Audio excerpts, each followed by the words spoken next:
Hello everyone, my name is Aziz Boxwala and I'm in San Diego, California.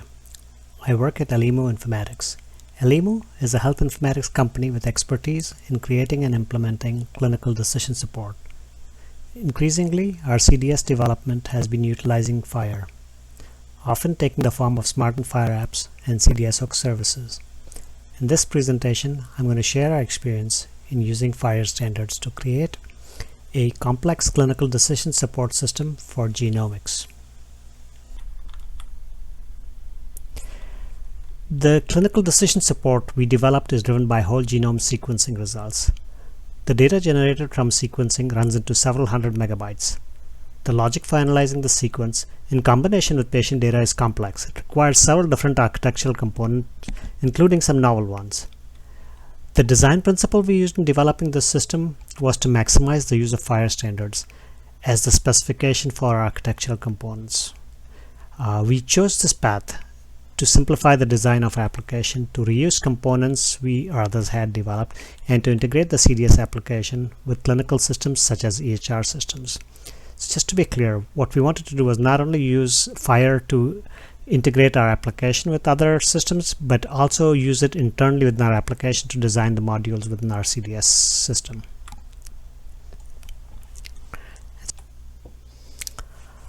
Let's first take a look at the CDS application that we're developing. On the right side of the slide, we see a screen showing different types of data from a patient's EHR, including problems, medication prescriptions, and allergies.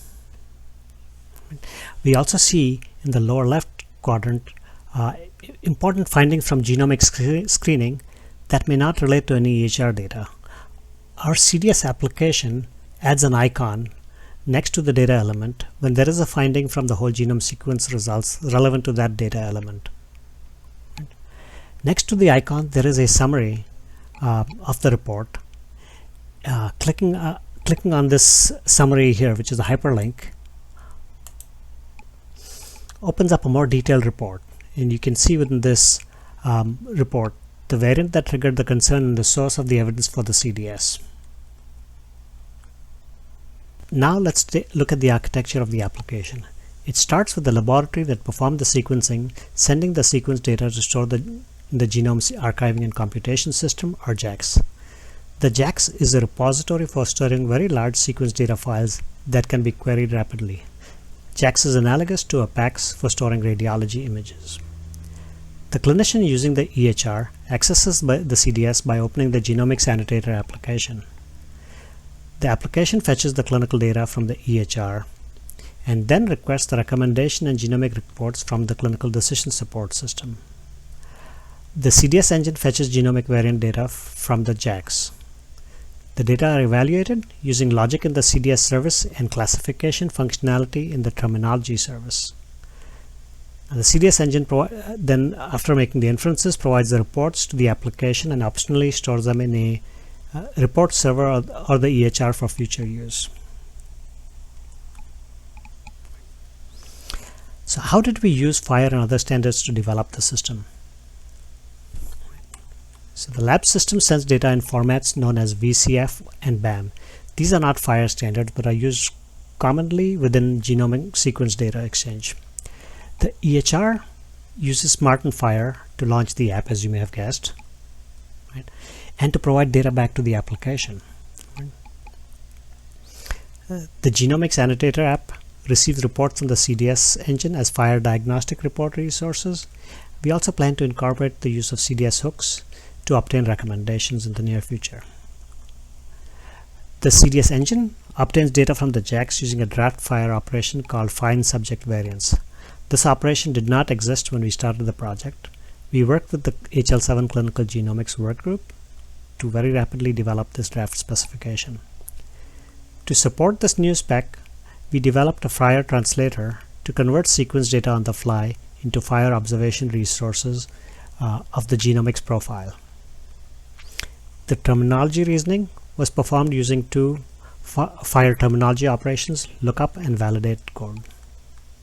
Lookup was, for example, was used to determine the ingredients of the medication, and validate code was used to classify patients' clinical problems into appropriate categories for the genomic data reasoning. right? And then the report finally was stored in a FHIR server using using the diagnostic report resource. We credit the FHIR specifications for enabling us to rapidly develop a complex CDS application. This was because we could reuse FHIR specs as the design of our application and reuse software components that had FHIR interfaces. So we were able to leverage our existing A2D2 CDS engine, which already has capabilities to work with FHIR servers and FHIR resources. We were also able to reuse our FHIR terminology service, which has the operations I mentioned earlier. We made use of open source components from the FHIR community, including the FHIR server and the Smart and FHIR Starter app.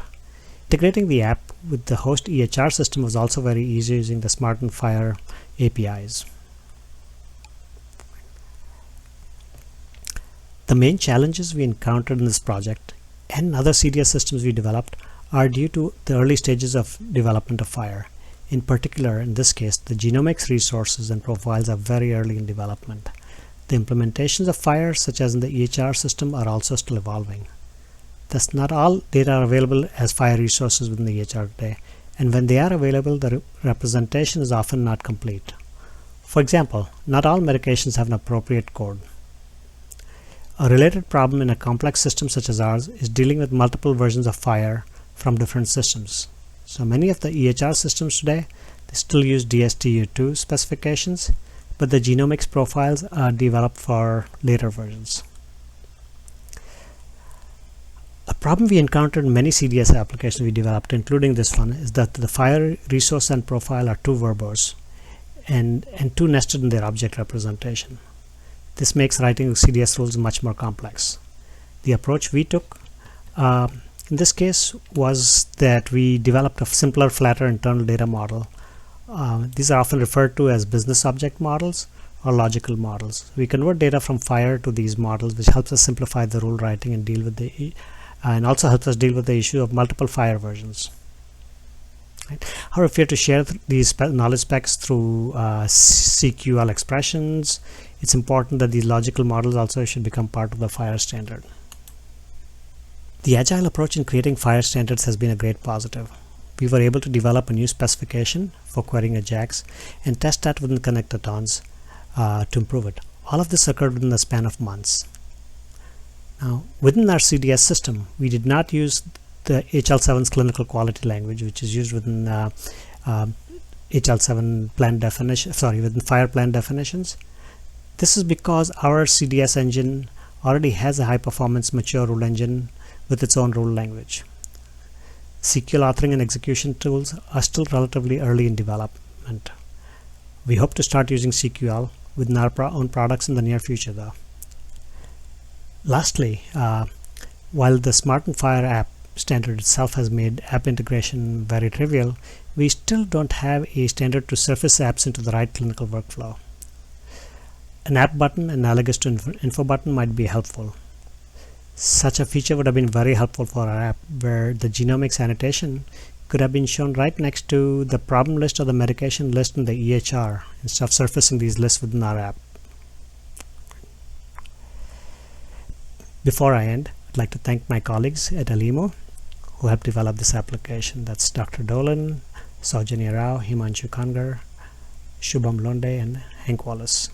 I'd also like to thank Leap of Faith, our partner within this project. Thank you very much.